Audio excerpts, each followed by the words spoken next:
Good morning, and welcome to Talk of the Town on 99.7, 1450 WHTC and WHTC.com. We welcome you to Talk of the Town for this Tuesday, September the 8th. I'm Gary Stevens. The Master Gardener, Jan Musin, will be joining us after the 10 o'clock news block for the hour-long Yard and Garden segment. Patty Vandenberg will be with us in about an hour with what's new around Holland, and then we'll have a little bit of open line time following the 11 o'clock block. But on the second Tuesday of the month, we devote our first half hour to talking about what's going on at the Holland Museum with the executive director of the Holland Museum, Ricki Levine, on the other side of our Zoom connection. Good morning, Ricki, and welcome back to Talk of the Town. Good morning, Gary. Happy wet Tuesday. Yes, it is kind of wet, but it is going to be a nice time. We'll talk about some of the things going on at the museum. And if those of you out there have a question about what's going on in the museum, we'll take the phone call at 395-1450. That's 395-1450. First of all, Ricki, this is one of the unusual first second Tuesday of the month. I will get to that in a moment, but we do have a call, and hopefully it is about the Holland Museum. Good morning. You're on the line with Ricki Levine of the Holland Museum. I was just wondering when Social Security is going to be on.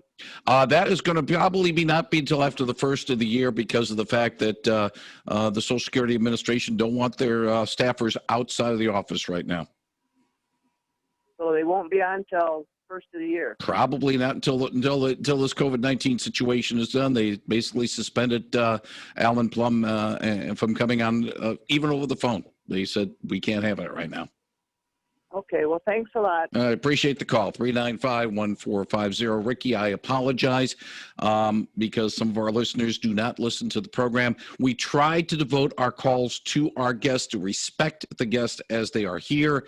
I know it's a little bit hard to some of you listeners, but please, it's a matter of respect, and we want to be able to give the respect to our guests as they join us. So, Ricki, appreciate your patience on this.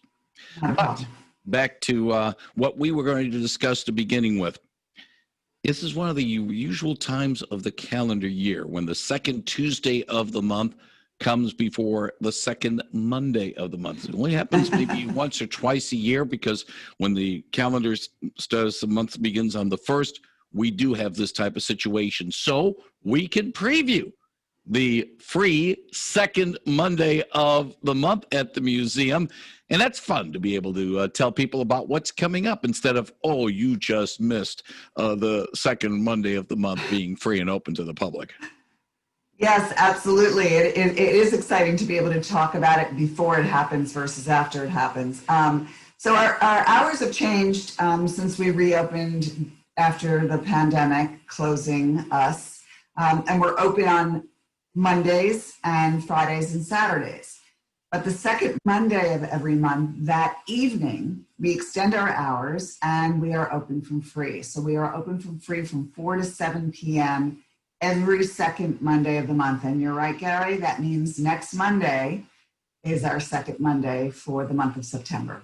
Now, when people do come to the museum for the 3-hour free, shall we say, free peek at what's going on at the museum, unfortunately, not everything at the museum will be open. It's not because you're being, we want you to pay to get these things. No. It's not that type of situation, Ricki. It's more of a case of some things at the museum can't be open because of COVID-19 and the safety restrictions because of it. That's right. So everything that is open on any other day we're open is open on those evening in the month. But Spark Lab Smithsonian is the exhibit that you're talking about. That has been closed since we closed in March. And for the time being, it will remain that way until we can figure out a safe way to open up that exhibit because it is such a hands-on exhibit.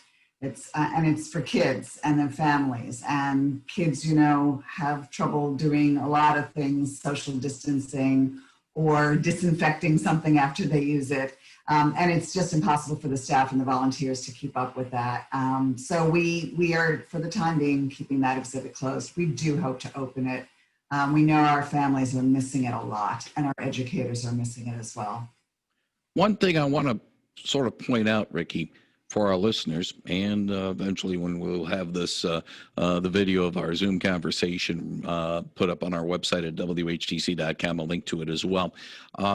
Assuring people that when they come to the Holland Museum, it will be an enjoyable and a safe experience. Tell us about some of the things that the museum is doing to make sure that when people come, they can feel confident that they are coming into a safe environment. Yeah, thanks for that, Gary, because we did spend a lot of time making sure that we have the equipment and the protocol in place so that everyone, staff, volunteers, as well as our visitors, feel safe.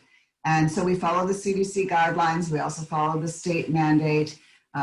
Every staff or volunteer that comes in has to go through a protocol to make sure that they're healthy. And make sure that they know what they need to do to keep themselves and others healthy. But when you walk into the museum, it'll look a little different. We have one of those fancy sneeze guards at the front desk, and that's to protect, again, the staff as well as the visitors. We use hand sanitation stations throughout the museum, so whenever you feel you really want to take an extra swab at that, you can. We require, and this is a state law, that everybody wear their masks. We do have an exception with that. Monday mornings, we are open for the first hour and a half from 10 to 11:30, where if you have a medical issue and you cannot wear a mask, that you are welcome to come to the museum at that time. And so that you will not be judged by anyone, you will not be hounded by anyone, you will just be asked to feel free to explore the museum. The staff, the volunteers, and any of your friends that come with you that don't have that same medical issue will be wearing masks so that we keep everyone as safe as possible. But we do want to allow people to feel comfortable if they can't do it at another time without wearing a mask. And of course, those who are suffering from respiratory ailments, yeah, they'll wear a mask to protect other people, but it's tough for them to be able to breathe. And so, to a certain extent, this is a little bit of a special perk for them and a chance for them to enjoy the Holland Museum and all that the Holland Museum does have.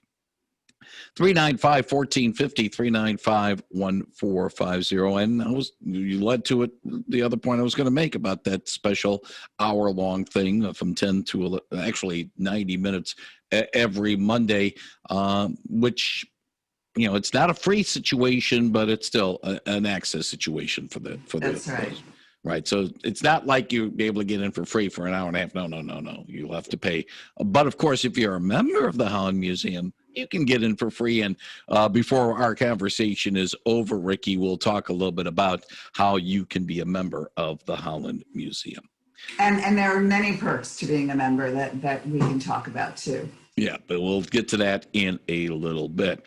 But if you have a question for Ricki, she'll be happy to take it at 395-1450, 395-1450. This is the last week of an exhibit that, let's put it this way, had promise, but then again, here comes the pandemic, or here comes the outbreak, and it finally is open. People can see it, but it's the last week of Heinz and Holland, A Story with Heart.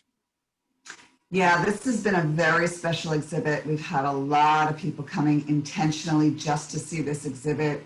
Heinz, of course, resonates with people in this community.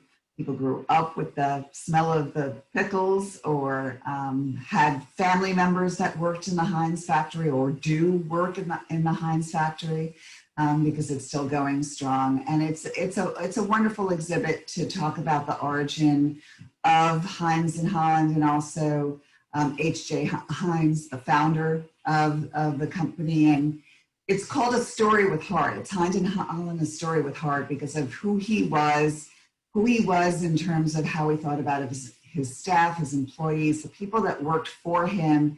He had the highest regard for them, with such respect and reverence that a lot of other companies followed suit, because it really resonates. You get more with honey than you do with vinegar, even though they were doing a lot of vinegar work at the time.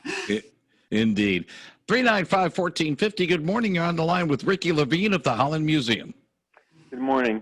I was surprised that some of the programs were very political. And I know that that can change from director to director, but I just was surprised and not really that pleased. In what ways, sir, did you feel that it was political? Well, should I say it? Liberal, left, whatever. In what programs in particular that you felt that there was that way?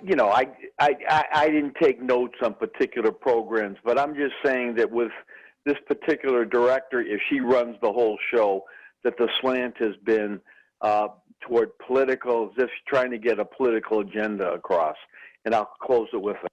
All right. Appreciate the call. Thank you. 395-1450. Ricki, I'll bring it up right there. What is presented sometimes can be seen through the prism of one person's observations and the like. And, unfortunately, I think all aspects of society is being seen in that way, and museums no different than anything else. It's true. And I'm sorry that that's the way that your caller perceived the programs. I wonder if he actually participated in any of the programs, or if it was just the title and the subject that he thought made it political. Nothing that we have put on has been a reflection of the museum's political view or my personal political view. But what it is it's telling the stories of people, and I'm sure he's referring to some of the programs we had during the then exhibit, and we're continuing, because they're talking about marginalized communities. And so if you want to say that's a political story or a political slant, that's fine for you to say that, but it really is just telling the story from a different perspective than maybe you have heard before.